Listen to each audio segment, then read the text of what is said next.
ಮತ್ತೊಂದು ಕಡೆ ಈ ಸೆಪ್ಟೆಂಬರ್ ಹಾಗೆ ಆಗಸ್ಟ್ನ ಕ್ರಾಂತಿಯ ವಿಚಾರ ಚರ್ಚೆಗೆ ಬರೋಕ್ ಮುಂಚೆ ರಾಜ್ಯಾದ್ಯಂತ ಚರ್ಚೆಗೆ ಒಳಪಟ್ಟ ವಿಚಾರ ಮನಿ ಫಾರ್ ಮನಿ.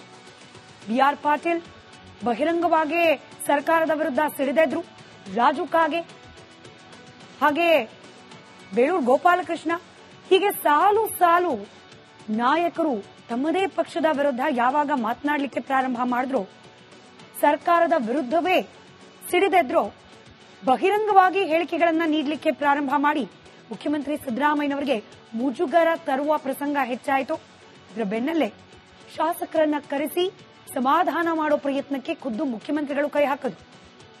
ಈ ಸಂದರ್ಭದಲ್ಲಿ ಅಸಮಾಧಾನವನ್ನ ಹೇಳ್ಕೊಳ್ಳೋ ಸಂದರ್ಭದಲ್ಲಿ ಶಾಸಕರು ಸಚಿವರುಗಳ ವಿರುದ್ಧ ಸಾಲು ಸಾಲು ಆರೋಪಗಳನ್ನ ಮಾಡಿದ್ದಾರೆ ಅನ್ನೋ ಮಾಹಿತಿ ಇದೆ.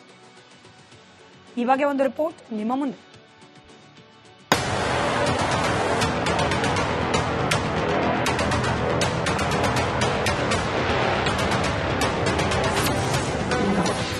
ಸಿದ್ದರಾಮಯ್ಯ ಮುಂದೆ ರೆಬಲ್ ಶಾಸಕರ ಸಿಟ್ಟು. ಬಿಆರ್ ಪಾಟೀಲ್, ರಾಜು ಕಾಗೆಗೆ ಸಿಎಂ ಬುದ್ಧಿಮಾತು. ವಸತಿ ಇಲಾಖೆಯಲ್ಲಿ ಬ್ರಹ್ಮಾಂಡ ಭ್ರಷ್ಟಾಚಾರ ನಡೆದಿದೆ ಅಂತ ಆಳಂದ ಶಾಸಕ ಬಿಆರ್ ಪಾಟೀಲ್ ಸ್ವಪಕ್ಷದ ವಿರುದ್ಧವೇ ಸಿಡಿದೆದ್ದಿದ್ರು. ಮನಿ ಕೊಟ್ರೆ ಮನೆ ಎಂಬ ಆಡಿಯೋ ಬಾಂಬ್ ಸಿಡಿಸಿದ್ರು. ಅದು ರಾಜ್ಯ ರಾಜಕೀಯದಲ್ಲಿ ತಲ್ಲಣ ಸೃಷ್ಟಿಸಿದೆ. ಇತ್ತ ಕಾಂಗ್ರೆಸ್ ಶಾಸಕ ರಾಜು ಕಾಗೆ ಅನುದಾನ ಕದನ ಶುರು ಮಾಡಿದ್ರು. ಸಚಿವರ ವಿರುದ್ಧ ಆಕ್ರೋಶ ಹೊರಹಾಕಿದ್ರು. ಶಾಸಕರ ಸಿಟ್ಟು ಹೈಕಮಾಂಡ್ವರೆಗೂ ತಲುಪಿದೆ. ಇದೀಗ ಸಿಎಂ ಇಬ್ಬರು ಶಾಸಕರನ್ನ ಕರೆಸಿ ಸಮಾಧಾನ ಮಾಡೋ ಕೆಲಸ ಮಾಡಿದ್ದಾರೆ.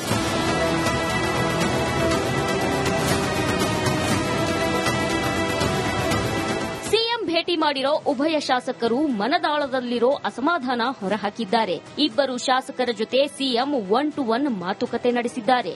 ಈ ವೇಳೆ ಸಚಿವರ ಕಾರ್ಯವೈಖರಿ ಬಗ್ಗೆ ಉಭಯ ಶಾಸಕರು ಆಕ್ರೋಶ ವ್ಯಕ್ತಪಡಿಸಿದ್ದಾರಂತೆ.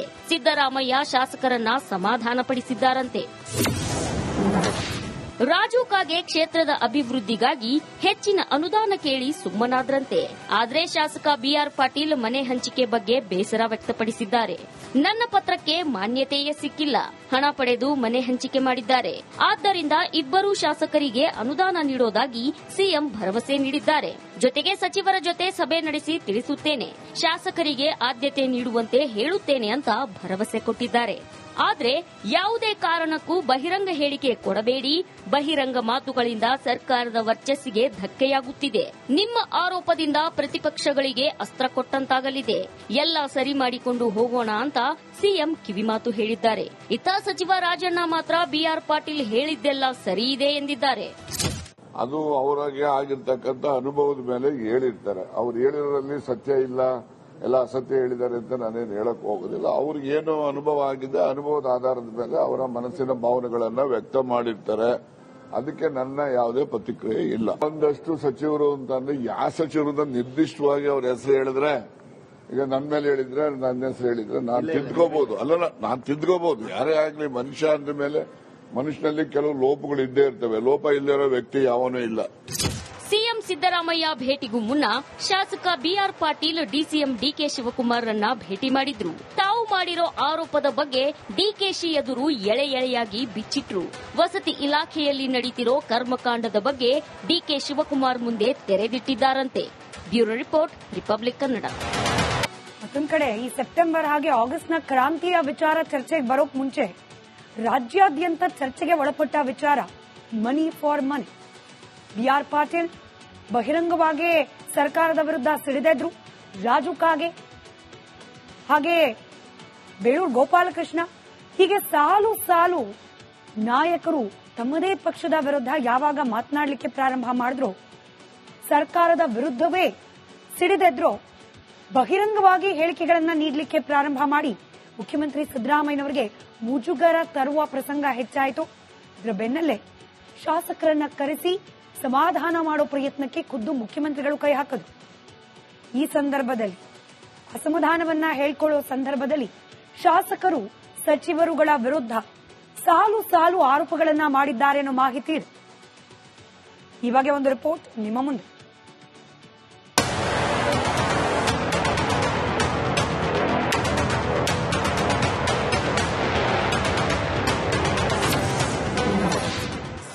ಸಿದ್ದರಾಮಯ್ಯ ಮುಂದೆ ರೆಬಲ್ ಶಾಸಕರ ಸಿಟ್ಟು.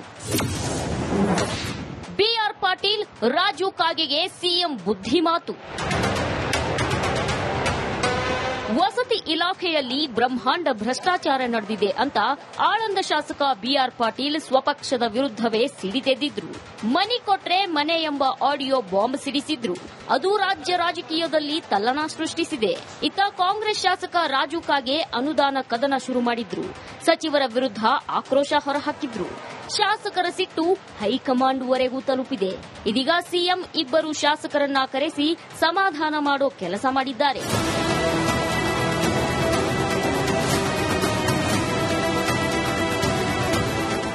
ಭೇಟಿ ಮಾಡಿರೋ ಉಭಯ ಶಾಸಕರು ಮನದಾಳದಲ್ಲಿರೋ ಅಸಮಾಧಾನ ಹೊರಹಾಕಿದ್ದಾರೆ. ಇಬ್ಬರು ಶಾಸಕರ ಜೊತೆ ಸಿಎಂ 1-to-1 ಮಾತುಕತೆ ನಡೆಸಿದ್ದಾರೆ. ಈ ವೇಳೆ ಸಚಿವರ ಕಾರ್ಯವೈಖರಿ ಬಗ್ಗೆ ಉಭಯ ಶಾಸಕರು ಆಕ್ರೋಶ ವ್ಯಕ್ತಪಡಿಸಿದ್ದಾರಂತೆ. ಸಿದ್ದರಾಮಯ್ಯ ಶಾಸಕರನ್ನ ಸಮಾಧಾನಪಡಿಸಿದ್ದಾರಂತೆ. ರಾಜು ಕಾಗೆ ಕ್ಷೇತ್ರದ ಅಭಿವೃದ್ಧಿಗಾಗಿ ಹೆಚ್ಚಿನ ಅನುದಾನ ಕೇಳಿ ಸುಮ್ಮನಾದ್ರಂತೆ.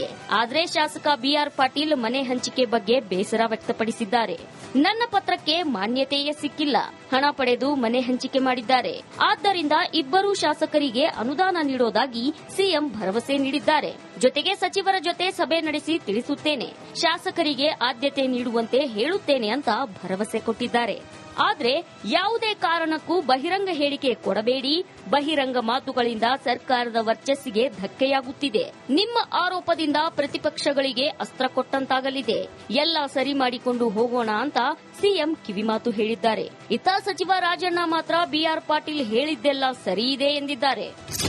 ಅದು ಅವರಿಗೆ ಆಗಿರ್ತಕ್ಕಂಥ ಅನುಭವದ ಮೇಲೆ ಹೇಳಿರ್ತಾರೆ. ಅವ್ರು ಹೇಳಿರೋದ್ರಲ್ಲಿ ಸತ್ಯ ಇಲ್ಲ, ಎಲ್ಲ ಅಸತ್ಯ ಹೇಳಿದ್ದಾರೆ ಅಂತ ನಾನೇನು ಹೇಳಕ್ ಹೋಗೋದಿಲ್ಲ. ಅವ್ರಿಗೆ ಏನು ಅನುಭವ ಆಗಿದೆ, ಅನುಭವದ ಆಧಾರದ ಮೇಲೆ ಅವರ ಮನಸ್ಸಿನ ಭಾವನೆಗಳನ್ನ ವ್ಯಕ್ತ ಮಾಡಿರ್ತಾರೆ. ಅದಕ್ಕೆ ನನ್ನ ಯಾವುದೇ ಪ್ರತಿಕ್ರಿಯೆ ಇಲ್ಲ. ಒಂದಷ್ಟು ಸಚಿವರು ಅಂತಂದ್ರೆ ಯಾವ ಸಚಿವರು ನಿರ್ದಿಷ್ಟವಾಗಿ ಅವ್ರ ಹೆಸರು ಹೇಳಿದ್ರೆ, ಈಗ ನನ್ನ ಮೇಲೆ ಹೇಳಿದ್ರೆ, ನನ್ನ ಹೆಸರು ಹೇಳಿದ್ರೆ ನಾನು ತಿದ್ಕೋಬಹುದು. ಅಲ್ಲ, ನಾನು ತಿದ್ಕೋಬಹುದು. ಯಾರೇ ಆಗ್ಲಿ, ಮನುಷ್ಯ ಅಂದ ಮೇಲೆ ಮನುಷ್ಯನಲ್ಲಿ ಕೆಲವು ಲೋಪಗಳು ಇದ್ದೇ ಇರ್ತವೆ. ಲೋಪ ಇಲ್ಲದಿರೋ ವ್ಯಕ್ತಿ ಯಾವನೂ ಇಲ್ಲ. ಸಿಎಂ ಸಿದ್ದರಾಮಯ್ಯ ಭೇಟಿಗೂ ಮುನ್ನ ಶಾಸಕ ಬಿಆರ್ ಪಾಟೀಲ್ ಡಿಸಿಎಂ ಡಿಕೆ ಶಿವಕುಮಾರ್ರನ್ನ ಭೇಟಿ ಮಾಡಿದ್ರು. ತಾವು ಮಾಡಿರೋ ಆರೋಪದ ಬಗ್ಗೆ ಡಿಕೆಶಿ ಎದುರು ಎಳೆ ಎಳೆಯಾಗಿ ಬಿಚ್ಚಿಟ್ರು. ವಸತಿ ಇಲಾಖೆಯಲ್ಲಿ ನಡೀತಿರೋ ಕರ್ಮಕಾಂಡದ ಬಗ್ಗೆ ಡಿಕೆ ಶಿವಕುಮಾರ್ ಮುಂದೆ ತೆರೆದಿಟ್ಟಿದ್ದಾರಂತೆ. Bureau report, Republic Kannada. ಮತ್ತೊಂದು ಕಡೆ ಈ ಸೆಪ್ಟೆಂಬರ್ ಹಾಗೆ ಆಗಸ್ಟ್ನ ಕ್ರಾಂತಿಯ ವಿಚಾರ ಚರ್ಚೆಗೆ ಬರೋಕ್ ಮುಂಚೆ ರಾಜ್ಯಾದ್ಯಂತ ಚರ್ಚೆಗೆ ಒಳಪಟ್ಟ ವಿಚಾರ money for money. B R Patil ಬಹಿರಂಗವಾಗಿ ಸರ್ಕಾರದ ವಿರುದ್ಧ ಸಿಡಿದೆದ್ರು. ರಾಜು ಕಾಗೆ, ಹಾಗೆ ಬೇಳೂರು ಗೋಪಾಲಕೃಷ್ಣ, ಹೀಗೆ ಸಾಲು ಸಾಲು ನಾಯಕರು ತಮ್ಮದೇ ಪಕ್ಷದ ವಿರುದ್ಧ ಯಾವಾಗ ಮಾತನಾಡಲಿಕ್ಕೆ ಪ್ರಾರಂಭ ಮಾಡಿದ್ರು ಸರ್ಕಾರದ ವಿರುದ್ಧ